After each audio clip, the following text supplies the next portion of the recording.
les premières images de Catherine Deneuve incarnant Bernadette Chirac dans le film Bernadette ont été dévoilées.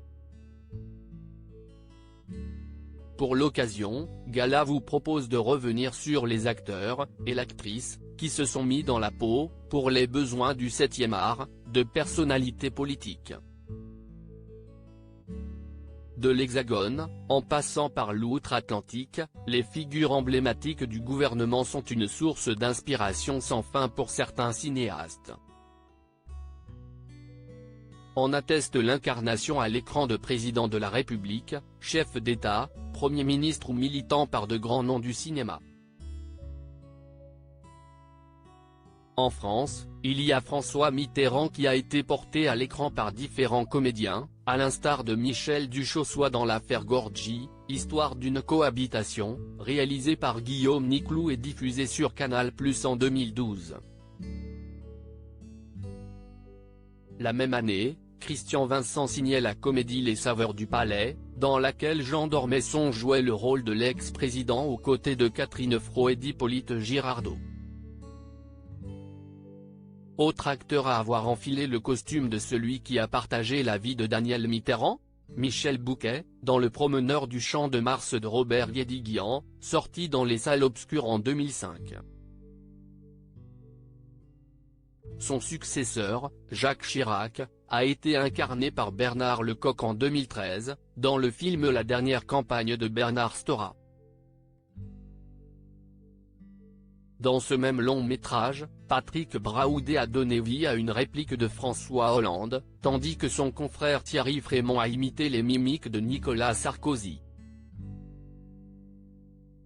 Patrick Braoudé a de nouveau joué le rôle de l'ancien président Hollande dans le film de Clint Eastwood Le 15h17 pour Paris, sorti en 2018 au cinéma.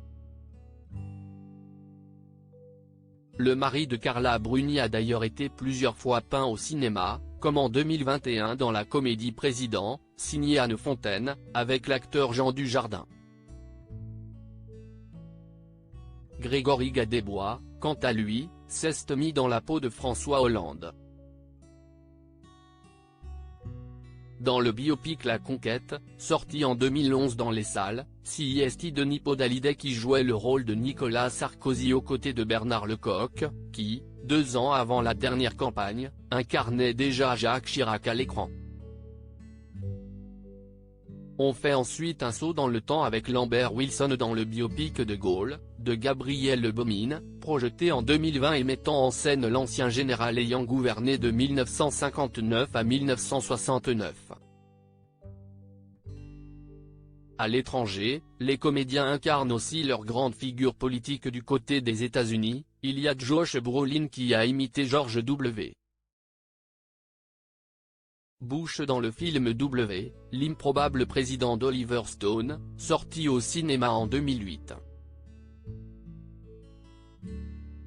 5 ans plus tard, Steven Spielberg dévoile Lincoln, porté à l'écran par le comédien Daniel Day-Lewis dans le rôle du 16e président américain. Sean Penn, quant à lui, a eu l'occasion d'incarner le rôle de l'ancien homme politique Harvey Milk en 2009, dans le film éponyme signé Gus Van Sant. Enfin, dans JFK d'Oliver Stone, sorti en 1992, ce n'est pas le personnage de John F. Kennedy qui a été brillamment interprété par Kevin Costner, mais celui du juge Jim Garrison, qui a enquêté sur l'assassinat de l'ancien chef d'État. En Angleterre, il y a Winston Churchill qui a été incarné par Gary Oldman en 2017, dans Les Heures sombres signé Joe Wright. Il y a également une femme, à savoir l'excellente Meryl Streep, qui s'est mise dans la peau de Margaret Thatcher dans La Dame de Fer, réalisée par Phyllida Lloyd en 2012.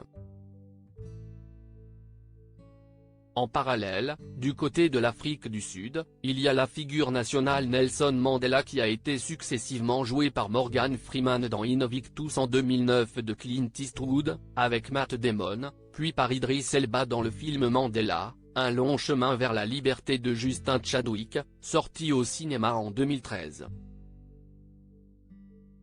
Article écrit avec la collaboration de 6 médias Crédit Photo, affiche du film Président avec Jean Dujardin.